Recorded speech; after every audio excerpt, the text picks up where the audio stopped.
Good evening and welcome to the Politics Hour UK. Today we're going to be discussing the future of the Union with guests David Melding and John Tonge. But first, a quick roundup of the news stories this week. So, Tom, I think you've got something for us.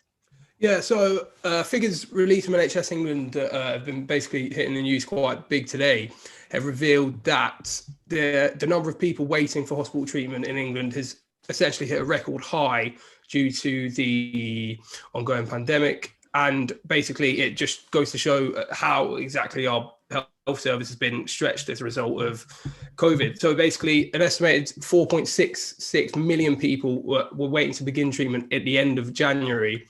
Again, those are numbers from NHS England.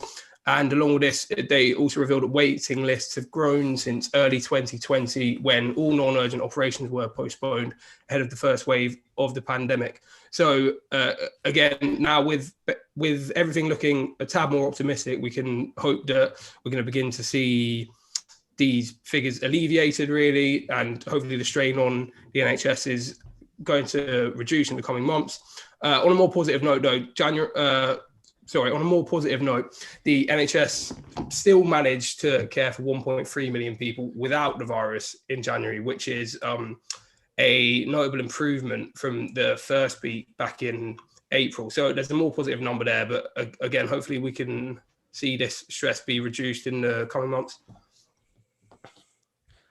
So my takeaway from the week is we might have remembered over the past few years, one of Boris Johnson's big ideas, blue sky thinking, he likes to call it, is improving transport between the four nations of the United Kingdom. This has taken forms of a bridge between the Great Britain and Northern Ireland, probably over Scotland. And recently there were some proposals came out for a sort of tunnel that would go under the Isle of Man. But what was announced this week that was concrete is Grant Shapps says he's going to put more funding into road and rail networks that run between the three nations in Great Britain. As part of this, I've got a little fact check for you here. He said he did claim that about 25% or a quarter of Welsh workers actually work across the border in England. Now, the fact check is that according to studies by Cardiff University, that's more or like 7% of Welsh workers work in England. So that's a little correction for you there. Well, that's very interesting, Fergus. Thank you for your fact check. My news takeaway of the week is slightly more on the obvious side. I'm not going to dwell on it much since it's pretty much the exact same take as last week, and it's on the royal family. It's on the Oprah interview. I know. Last week I said it would be disastrous for everyone involved, and indeed, not only was I proved right by that fact, but it has in fact led to the breakup of one of the sort of TV's greatest showbiz news anchor, Piers Morgan, who we not quite sure if he resigned or if he was pushed out. Apparently he didn't want to he was given the choice of apologizing or leaving or being fired, and I think he took the option for leaving, and obviously this will be a great loss to Good Morning Britain, who have played on his sort of tropes of being quite a deliberative and quite a confrontational anchor. And I think there is news that we will be seeing Piers Morgan appear on not Good Morning Britain. He's just left. He'll be appearing on GB News, of course, which is chaired by Andrew Neil, and he'll probably be joining a host of other further to the right spectrum anchors with this news channel launching pretty soon, I gather. What I find interesting about this whole story is, I know we're the domestic news show, but a lot of the stories about it coming out of the USA are quite interesting, because it's been doing the rounds on sort of Fox News and so on, and has been dragged into the culture war. And you're seeing people who are big R Republicans defending the royal family, and I thought that was quite an interesting thing to see. It is pitted the United States versus the UK in terms of the defense of the monarchy versus the defense of the wayward prince and princess. The second tiny little tidbit of news, which is interesting, which is directly related to our university, is of course the potential renaming, or the renaming that is going ahead, of the Gladstone Hall's accommodation, which is underway after a 2017 vote on it. And our very own Dr. David Jeffrey, whom we had on 2 weeks ago in the Jackie Weaver segment, has attracted so much attention that he made the Daily Mail. And as we know, it's always a very exciting step up in the career ladder once the Daily Mail start gaining interest. So it's really been a hot contentious topic so far. And the consensus seems to be that perhaps there isn't the sort of support that the university thinks there is for renaming these halls. But obviously it's up to the university to make that decision. But yeah, just the two little tidbits of news this week.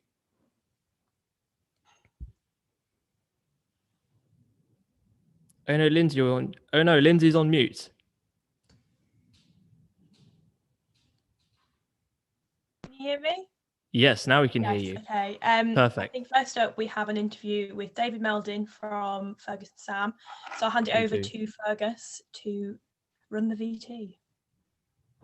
Thank you very much. Fergus. Thank you very much, Lindsay. So David Melding is a Conservative member of the Senedd Cymru Welsh Parliament. Since that he's been a member of that body since its inception as the National Assembly for Wales under that different name back in 1999 for the South Wales Central region. I began by asking him about Scotland, the recent events there around the allegations that the Scottish government mishandled allegations against Alex Salmond, and how he thought that might potentially affect the survival of the union.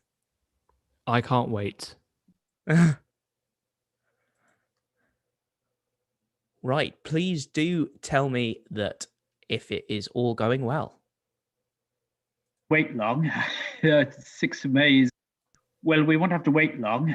6th of May is rapidly approaching. I think it will depress the SNP's vote somewhat. I think from a unionist point of view, the best we can hope for is a bit more breathing space, and it shouldn't be taken as a sign that the great danger of Scotland in the next 10 years or so, leaving the union, has evaporated. I think that danger is still very present. And the position of the UK government has obviously been just say no to a second referendum. Do you think that's sort of the right approach in the longer term, or do you again think that while it might give you some breathing space, it doesn't really solve things from a longer point of view? So to be fair to the UK government, they have said no for up to 45 years, which is a curious formula, because it still seems to concede the principle of the right of the people of Scotland to hold a referendum at some point on independence, and therefore repeat what happened in 2014.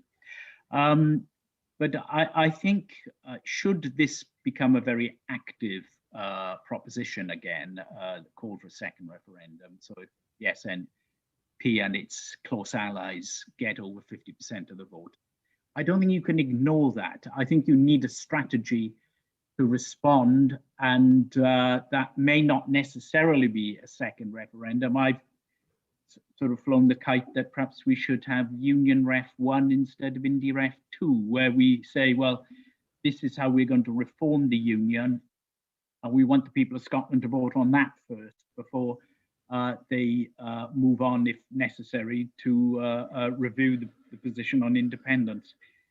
I don't think that if the SNP continue to do as well as they've been doing in the polls before the current crisis, that we can just continue with this obdurate line of no, no, no. We need something much more active and engaging.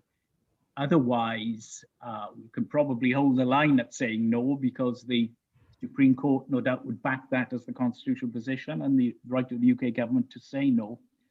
But I think all it does is increase the scale of the independence vote when you do eventually have to call that referendum. And there's no way you could have, hold out for 45 years. It would be a question, would it be 10 or 15 years when the pressure is built?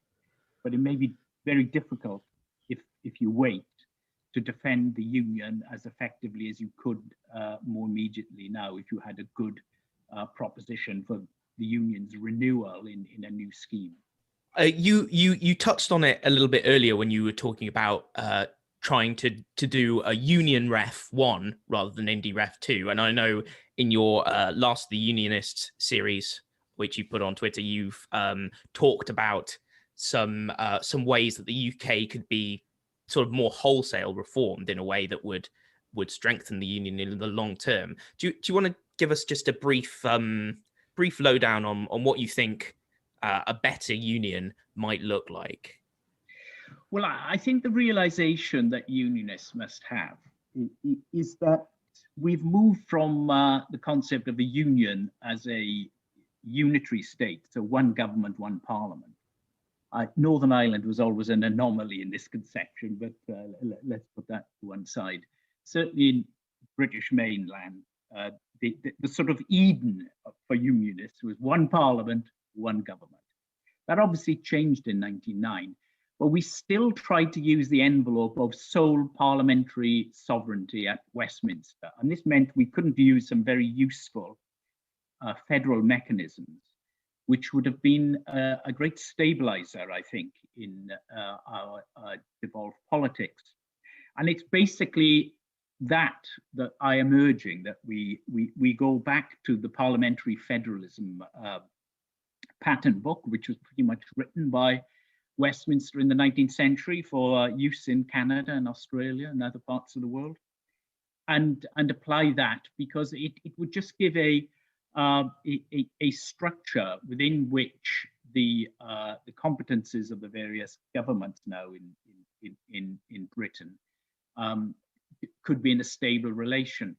And the way to do that, I think, is one, recognizing that we have spheres of sovereignty. So the UK Parliament is sovereign over UK matters, and then the Scottish and Welsh Parliaments are sovereign over their domestic affairs. So that couldn't be undone. And, that would be a great advance, because there are some out there that are arguing that we should be rolling back the powers of the Scottish Parliament and the Welsh Parliament.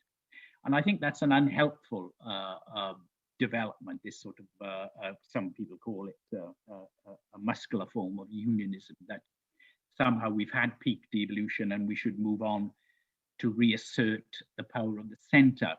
I think the centre needs to be powerful over its own competences, and that's the only way to have a stable federation, but it shouldn't encroach into domestic affairs that have now been given to Scotland and Wales. And a federal constitution would allow that. And at the heart of a federal constitution, I think you would have a reformed House of Lords, which would become the Senate of the nations. And that then would allow at UK level coordination and discussion about the health of the union. And it would be seen as a partnership in which England would be the biggest player, but I mean, it would still be, Wales and Scotland would still be equal partners. So that's the sort of a vision I would have of the future. And I don't think it's a great upheaval. It's a fairly evolutionary reform, given the place we are in at the moment. Right. So I just want to come back to the what you were saying earlier about so-called muscular unionism and so on. And obviously, you yourself started out. You opposed devolution originally in 1998. I think I'm right in saying that. 97, wasn't it? I got that right. It was, yeah. Okay. The referendum was in 97. Yeah. That's the one. You're far too young to know. But I was already approaching middle age then. So. But your stance has clearly moved on. a fair amount. Do you think that there's that the stance of unionists in general, and I suppose specifically Conservatives, has failed to move on enough, and that obviously something that's being talked about a lot in Wales, the Welsh Conservatives, is there's a number of candidates who are openly pro abolishing the Senedd now. Do you think that there's really been a failure to accept that things have changed fundamentally, and do you think that that's sort of reflected in this the controversies over the internal market bill, for example, which the devolved administrations say is parking Westminster tanks on their turf, so to speak? I think there's quite a lot in that question, because we've moved on to things like the Internal Market Act, as it now is. But the core of what you said, has unionism moved on enough? And I think the simple answer to that is no, it hasn't. And this has left it vulnerable. I just think it's a preposterous notion that by abolishing the Scottish Parliament, the Welsh Parliament, you suddenly unite Britain. It's just daft. I mean, it's not going to happen. Is the one sure way to increase the independence, support for independence in Wales, and to push Scotland into independence.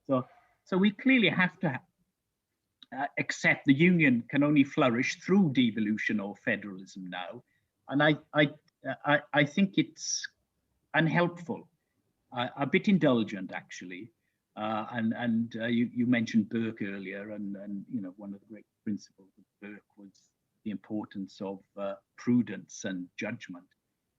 And I just, even for those unionists that have not learned to love the devolved institution, it really is the realms of fantasy now to think that we can undo this. So I think we just move on and forget that, even if you're reluctant. I mean, I'm not reluctant. I think there are two models of organizing a democratic state. There's the largely federal one, sometimes for slightly different things, or the unitary one, where you have centralized institutions and you don't have much devolution and beyond local government. So and indeed, I mean, it's an irony for conservative unionists in most of the Western Atlantic world, the Conservative Party tends to support the more federal approach rather than the centralized state one, which we have here. So that's what I would say. I think it's very important, and I'm sure Burke would have advised this, accept the unalterable parameters of political life as you experience them, and the parameters of the Scottish and Welsh parliaments now are there, and it's pointless ignoring them, and to take shots at them, I don't think is a great strategy. Do you think, similarly to what you were saying on denying a second referendum, that it might seem expedient in the short term to the government of the day, but actually it will do more damage in the longer term? Well, I think on a pragmatic level, yes. If you say if the people of Scotland vote by more than 50%, election in, election out, 20 years, 45 years is a long time, be a lot of elections. Then how on earth are you going to be able to say we are flourishing with unionism? You've got to come up with an idea and put it to the test. Otherwise, the vision of independence is just going to strengthen. And this happened in Ireland for a 40-year period before approaching the centenary of the Irish Free State in May, and unionists ignored the fact that 80% there of the population were voting for parties that supported home rule. And it didn't change reality that they were denied all the time by Westminster. It just made them more obdurate, and then finally pushed them to an even more absolute position of independence. And whereas before they would have accepted a federal model. So I think we've got to be very, very careful about some of the things that are said in the run-up to campaigns, and then after, when we see the result, we have to take heed of that result, and that's what I would urge the UK government to do. I think, in fairness to them, the views they have now compared to what they'll have after the Scottish elections may be different. So let's look into it. So why is Adam Price advocating for Welsh independence? And he said last month that support for Welsh independence is where Scottish support was a decade ago. But in my mind, and as a Welshman myself, I can't see the upside, economically speaking, and generally speaking, to Wales becoming an independent nation. And indeed, you know, Scotland's argument, especially during the Salmond era, was that they have North Sea oil reserves, they can sort of self-sustain their own economy. But I struggle to see where the independence upside is for Wales. And so I was wondering if you could find an upside to Wales flourishing outside of the Union with its own economic base and powerhouse, and with its, I mean, I'm guessing it would need its own currency. So, you know, perish the thought of a Welsh central bank, which would be interesting to imagine. But would there, if Wales were to become independent, would you be able to work through it to turn it into an independent nation? Well, I'm not an advocate of independence either for Wales or Scotland, so I'm hardly going to be a very effective advocate for the proposition. But if it was voted through and the referendum was there and you had to implement it, you know, I suppose the best, as I said, we're approaching the centenary of the Irish Free State, and I suppose if that ever happens, you're in a situation where the population feels so alienated from their current political structure, then Ireland in union with the rest, with the United, or with Britain, that the economic costs are put to one side, and the cultural and emotional force is so strong that people, regardless of the cost, then go for independence. And Ireland certainly was a lot poorer for 40 or 50 years than it would have been if it had remained in union.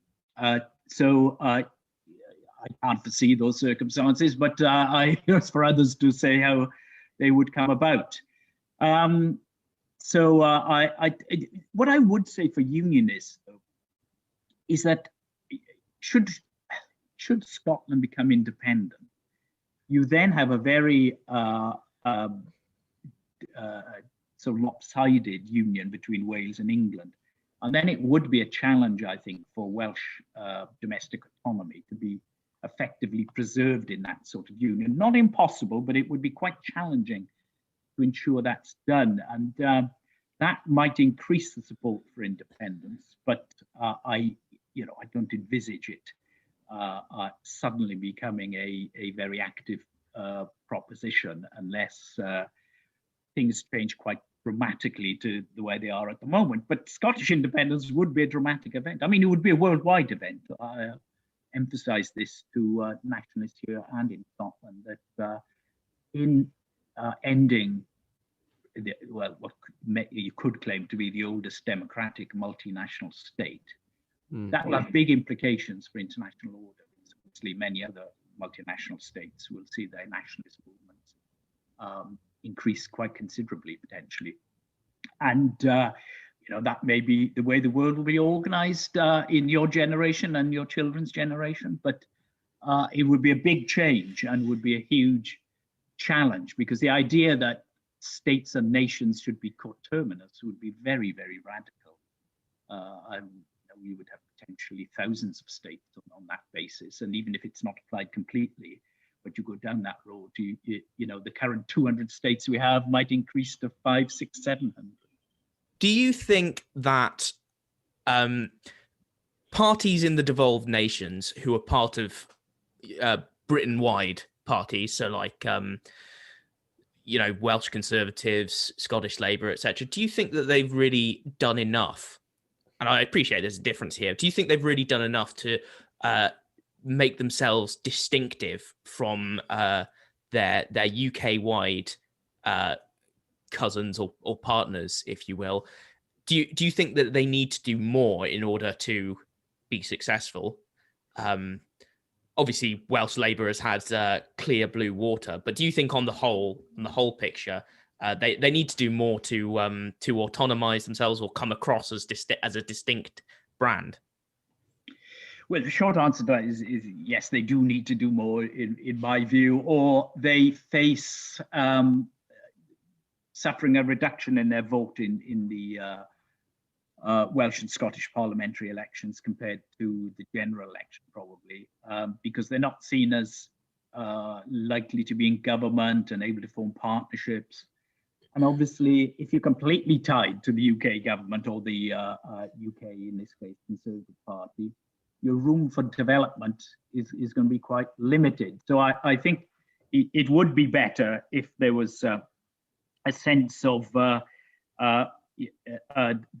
Welsh and Scottish Conservative parties being more of equal partners with colleagues in England, and therefore having the right to develop policy platforms that sometimes will be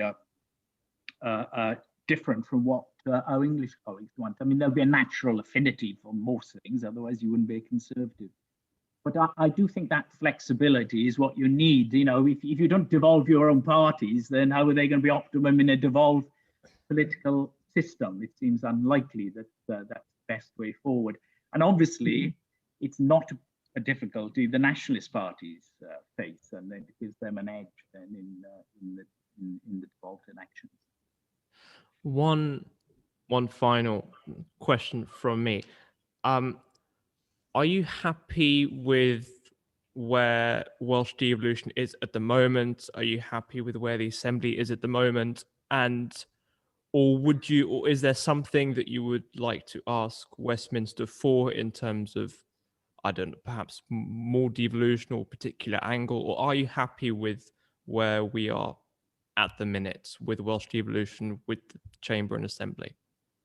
Well, I think the current range of competences is wide, and it doesn't necessarily have to be added to. I think Wales clearly has its own parliament now, and that was a bit more contestable in 99 because we didn't have primary lawmaking powers and we didn't have the range of policy that we now do, though the range of policy hasn't increased as much as the legal competence, because there was quite a lot of devolution of policy, in fairness, in 99 to the Welsh government, not to the Assembly so much.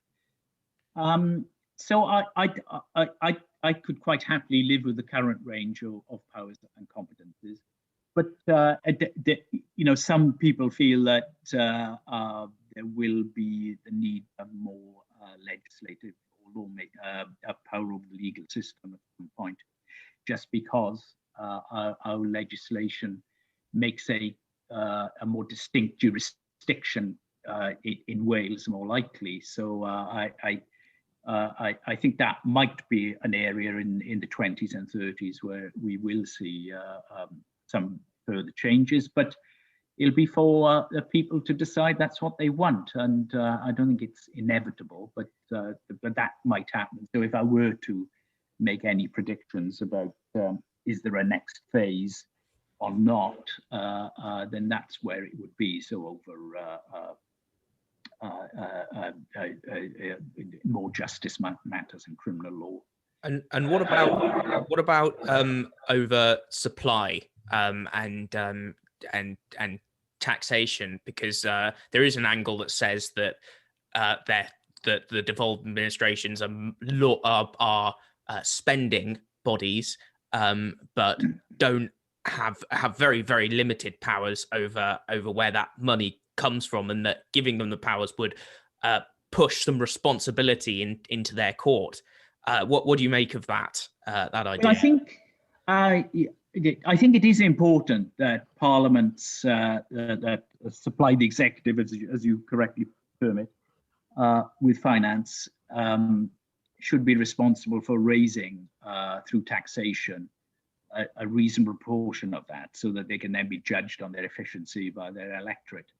And in most federal systems, something between a third and a half of revenues are generated that way, but there's still, at least a half usually comes from the central government grant.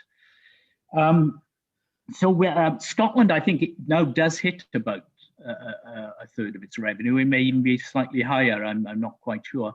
And Wales has been new to the party, but since 2016, I think we've had these powers coming on stream over income tax and a few other taxes. So I think we do need to move in that direction a bit,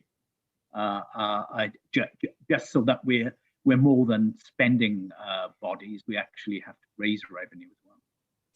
Right. Okay. So I've just could have come on to a final question, and we'll finish after this. Now, I know the one thing that all politicians or people hate is when we ask them for predictions. So that's exactly what I like to do. I love doing that, just to annoy everyone. So my question to you is: 30 or 40 years time in the future, is the union still around in the full form it is now, Northern Ireland, Scotland included? What do you think? If it reforms itself, it, in my view, it is close to certain to survive.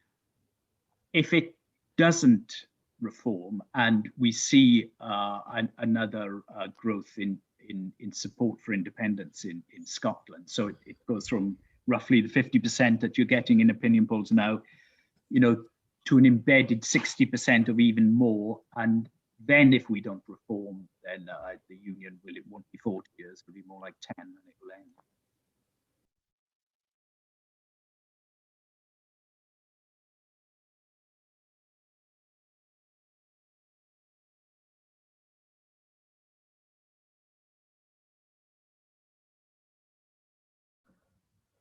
No, Lindsay, we don't have your audio. No matter. I will. Oh, is now? Do you have audio now? Yes, all good. Perfect. Yes, go on. Introduce. Yes, no. Okay, perfect.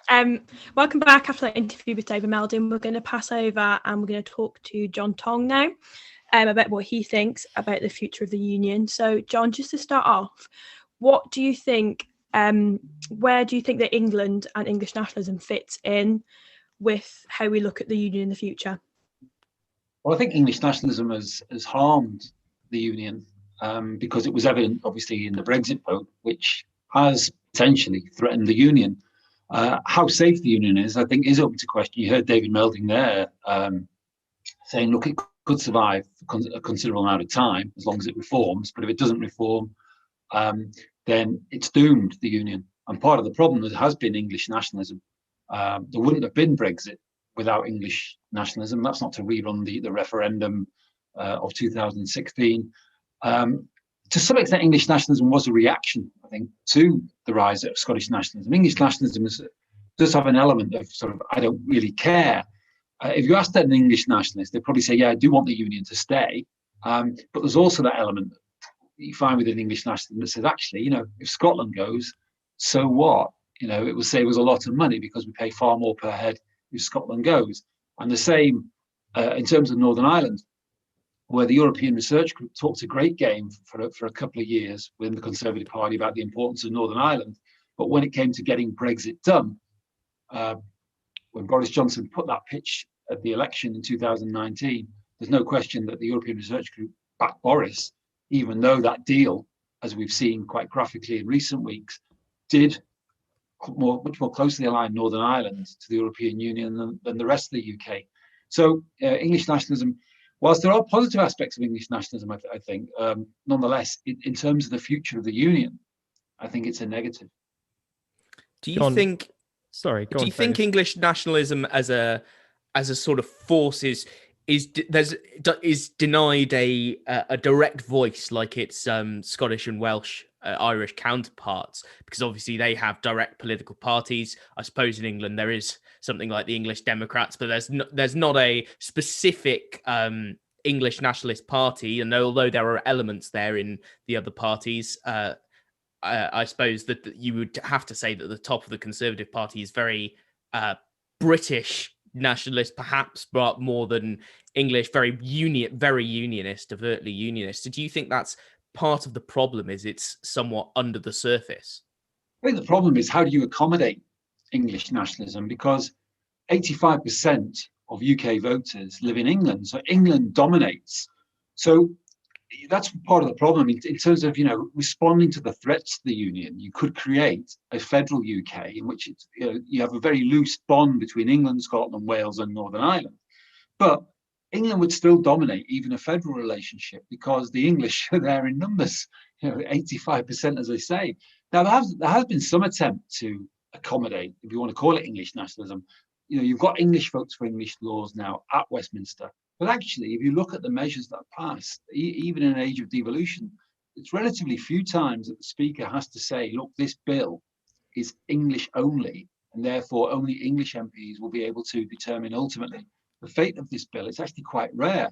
So you've got this utter asymmetry, this imbalance in relationships in which England is this top dog, the one that dominates the union above all else. And I think that was partly fueled, of course, Scottish and Welsh nationalism. And you've had long-standing demands for separation in Northern Ireland because people feel that the English dominate this union. Now, the English can retort, and this, again, I think has fueled English nationalism. The English can retort and say, well, hang on, you cost us a lot more. If you look at the amount that the Treasury pays per head in London and the South East, it's about £3,000 per less than the Treasury gives to your average person in Northern Ireland, and indeed Scotland or Wales, it's about £2,000 more. So I think that has fueled it. Not that I'm saying that your average English nationalist sits down and looks at those Treasury figures, but nonetheless, there is a certain economic resentment, I think. There's a feeling among some, particularly in the home counties, London and the South East, look, we're the wealth generators, we're the ones who subsidise the rest of the UK. And that's a hard feeling to dispel, however unfair it might be. John, it's very nice seeing you again, reminding me of the devolution module that I spent many hours revising Welsh devolution. I even cracked open my Welsh devolution essay, which was a blast back to the past. Such memories. Yeah, all the good times of devolution. So I guess leading off Fergus, I guess my question would be, is it just bad PR and rooted in ideology stopping the Conservative Party and stopping Westminster from allowing or perhaps easing the independence route for, say, Scotland? Because in reality, and this may sound a bit rudimentary, but if Scotland does go independent, is it that big of a deal, sort of just within the context of will it impact England or will it impact Westminster apart from ideologically and PR wise, I think there's several things to unpack there. Firstly, if Scotland goes, that's the end of the union because there's no more logic to it. And I think that many small unionists in Northern Ireland would think, okay, well, the union's over, let's get the best deal we can now in terms of United Ireland. So if Scotland goes, because Scotland is the biggest other element of the union, then the union is over. I don't think Scotland will go because I don't think it'll be allowed to go. That's the simple choice because Alex Salmond's comment during the referendum campaign that he regarded it as a, quote, once in a lifetime opportunity is being taken literally by Boris Johnson. I don't think there's any way a Conservative government would risk, given the polls suggest it'd be neck and neck. The polls in terms of favouring Scottish independence have actually come down in the last week or two, given the Salmond-Sturgeon fallout. But it still would be very, very risky. It was risky enough calling a referendum when Cameron signed the Edinburgh Agreement with Alex Salmond in 2012.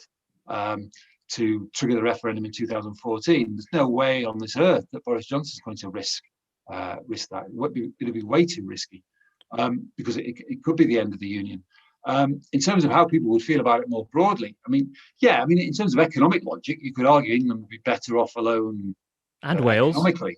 Yeah, more Barnett formula for Wales. More. Get rid. But there's no serious British Prime Minister's going to do that. Who would want to be the UK Prime Minister that presided over the dissolution of the union?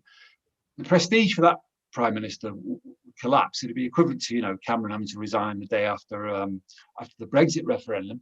The fact is that all UK Prime Ministers will point to the historical bonds that tie us. And even if those fade and are barely in historical memory now, World War II being an obvious one, there's still the emotion of that. And then there's the practical issues. What happens? Some of the points that David Melding, that you quizzed him about, what happened?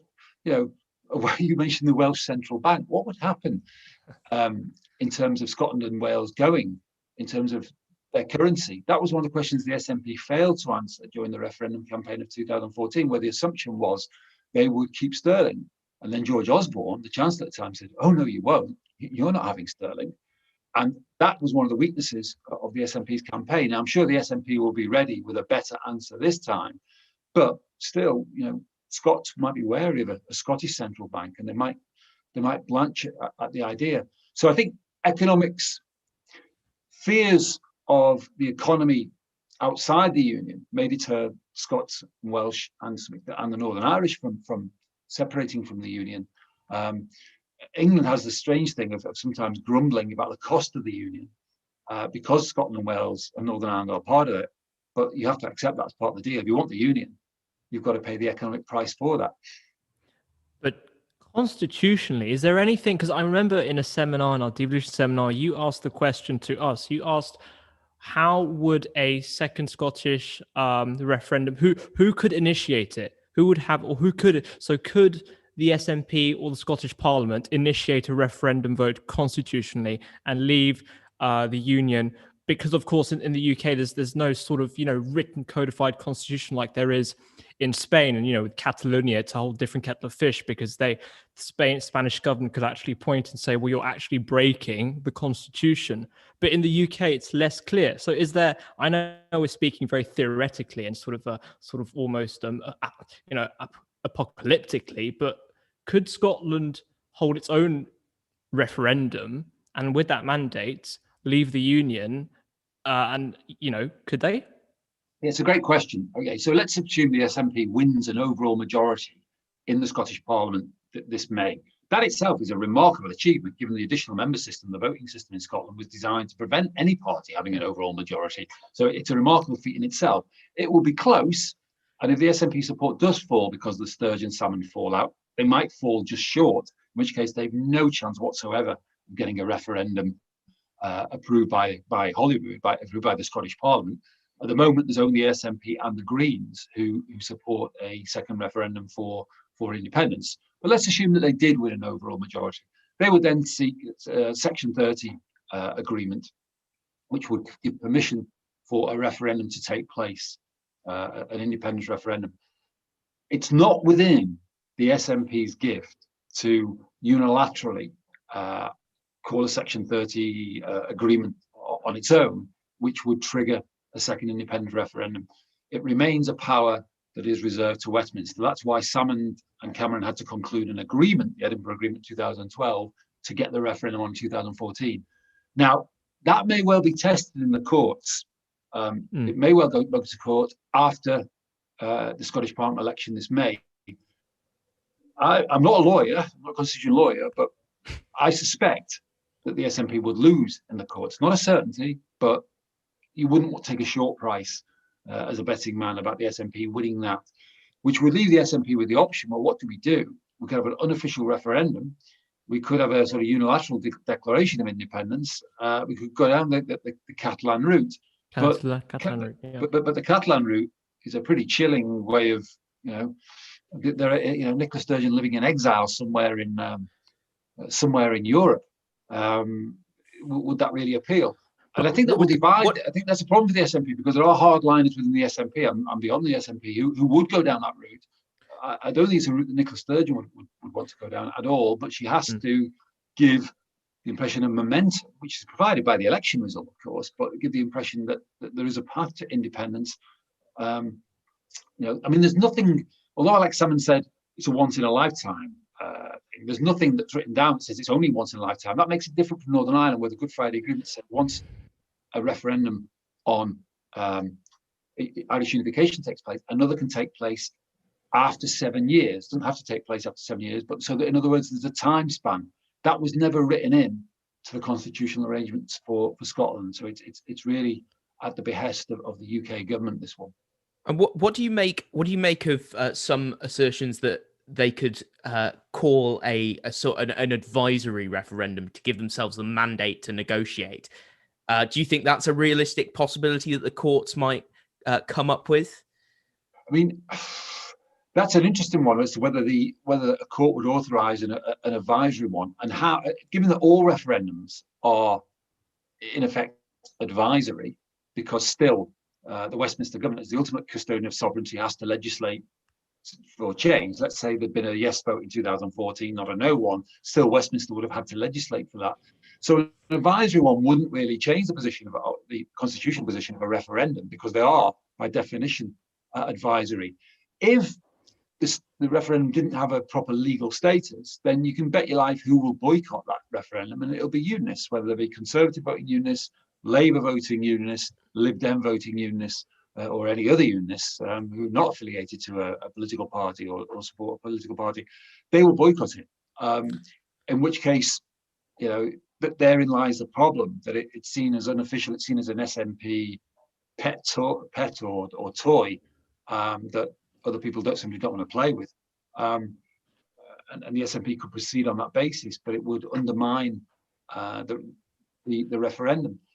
I mean, if I had my way, no parliament can bind its successor. But for me, the problem with referendums is there's never a timescale attached to them, and there ought to be. So when the 2014 referendum was called, I'd have said, okay, let's define this once in a generation. Let's say 15, 20 years, a 20-year span, which seems fair to me. Because the obvious problem, let's say there was a second referendum, let's say the SNP won the court case, unlikely, and they were allowed to call a second referendum. Well, if you lose that, and you're a unionist, you're going to say, well, hang on, it's best of three. You refuse to abide by the result of the first one. Why should we abide by the result of this one, which nullifies the result of the first one? So, it's best of three, because if you're not prepared to accept the legitimacy of the first referendum, then we're not going to accept the legitimacy of the second referendum. And you see, so on it goes. And that's why I don't like referendums, or I understand why they're used. But I think that there should be an agreed by all parties, and this should have been written into the Edinburgh Agreement of 2012, how long the result should stand for. Because I think that's fair written in law. Fair to all sides. The problem is it's very difficult to bind a successive parliament. You could pass legislation to overturn that if you didn't like the result. But I think that would be seen as outrageous by so much of the public that, I think the public has a sense of fair play on this. I think, referendums, instead of just trying to overturn them, but let's have a time span for the life of a result.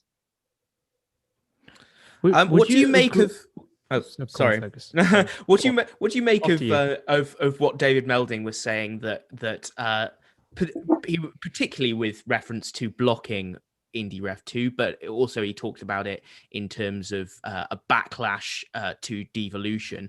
What do you make of his assertion that unionists are doing things now that may seem to benefit the unionist cause in the short term, but are actually going to do more damage in the longer term over 10 or 20 years? I thought he made some good points, and I think that unionists do have to think about what the union means, and it's not good enough to simply say, well, we're not going to give the Scots a second referendum, and we're going to shut our eyes to the problems in Northern Ireland, and we'll pretend that the rise in support for Welsh independence, which has been startling, in the polls, and extraordinary in recent months, that they will simply all go away. That somehow miraculously it's just a passing fad. So you've got to make a decision. Okay, one decision would be to concede a second referendum, but that's very high risk, as we say. The logical way for unionists is to think, okay, well, what more can we give these countries? Now, there are some unionists who would say, no, stop feeding the independence bear. If you know, creating devolution in 1998 didn't sate demands for independence. The demands for independence are insatiable, so stop feeding them. So that's a line of thought. But an alternative for unionists would be to go for the federal model, in which you transfer far more powers away from Westminster. You might think that already Scotland's got a lot of powers, and it has, the devolved parliament, but you could just create a federation in which virtually everything is transferred from Westminster, apart from defence, apart from foreign policy, and you have a much looser federation of the nations of the UK. That is one obvious way to go. I mean, before the 2014 Scottish referendum, there was Devo Max offered. There was this solemn vow that came. The unionist parties were panicking as the polls 2 weekends before the referendum showed independence was ahead. And so they offered solemn vow of creating more powers. But still more than 50% of the fiscal decisions, the financial decisions for Scotland are taken at Westminster. Well, why? You could transfer. You could just give Scotland this block grant and let the Scots sort out all their financial priorities, other than that you retain some money for defence and foreign policy. That wouldn't satisfy the independence movement, it's true, but it might, it might secure the future of the union. But I think unionists are divided on how much more power could or should be transferred away from the centre.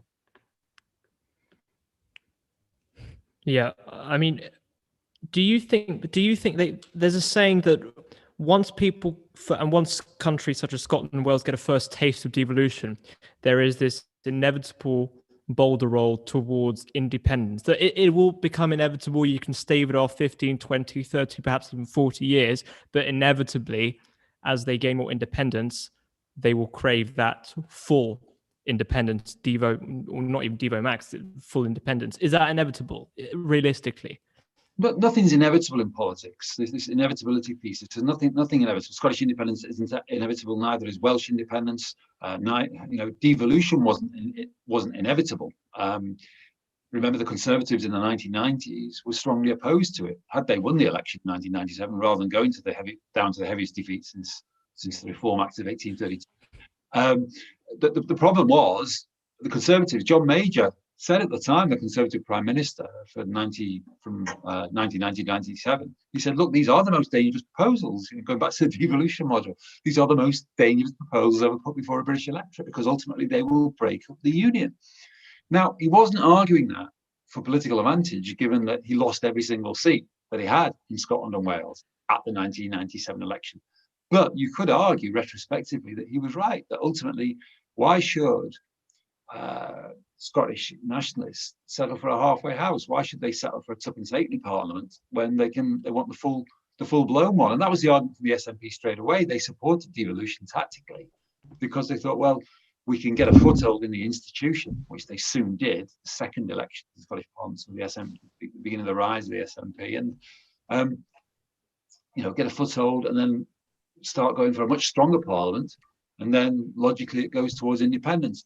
It's not inevitable, but obviously some things, such as Brexit, have accelerated the pace towards potentially independence. Although I do have some caveats about this sort of lazy narrative that Brexit means that all Scots and Northern Irish now want, Northern Irish want unification. I mean, unionists haven't stopped being unionist in Northern Ireland because of Brexit. If you ask them, because we've done the surveys the last few Northern Ireland general elections, the support for Irish unification has only gone up to 3%. There aren't unionists waking up one morning and thinking, you know what, I'm an Irish nationalist now. I want British withdrawal from Northern Ireland. They're not. Plenty of unionists don't like Brexit. Just very quickly, because we are nearly running out of time, unfortunately. But just on that, on Northern Ireland, do you think this final? To what extent do you think this sea border, if you like, that we've ended up with in the Irish Sea is going to affect the position of the union in Ireland, in Northern Ireland? Yeah, it's another great question. It does create something of an economic United Ireland, because Northern Ireland, in terms of its economy, in terms of its trade, is much more governed by EU rules than it is by UK rules. Now, you can make a case that it's got the best of both worlds. It's got good access to EU huge EU single market and still great access to the UK internal market. But if you're a British investor, why would you start sort of investing in Northern Ireland when you've got a load of paperwork now to trade across the Irish Sea? And the psychological impact for UNIS, where you've got goods going from one part of the UK, Great Britain, to Northern Ireland, or vice versa, they're being treated as exports.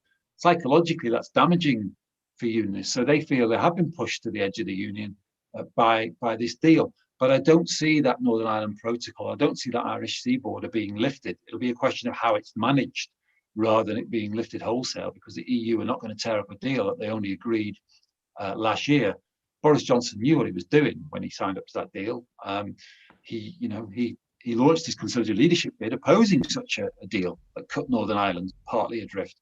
But then he sold Northern Ireland down literally down the Irish Sea in terms of signing up for what he did. Okay, brilliant. Thank you so much for joining us today, John. It's been a pleasure to have you on. My pleasure. Thank you for everyone listening for joining us as well. Don't forget you can follow us on social media at LSR Politics, and we're live again next Thursday, as we are every Thursday, from 5 till 6 p.m. So thank you very much for watching. I miss your money, John. I miss your money. Be back in the autumn. Back then. Yeah. I'm missing you all, my sabbatical. Yes. Back soon. Thank you, John, for joining. Right. My pleasure. It was great. It's great to rant. Cheers. Bye now. Thank you.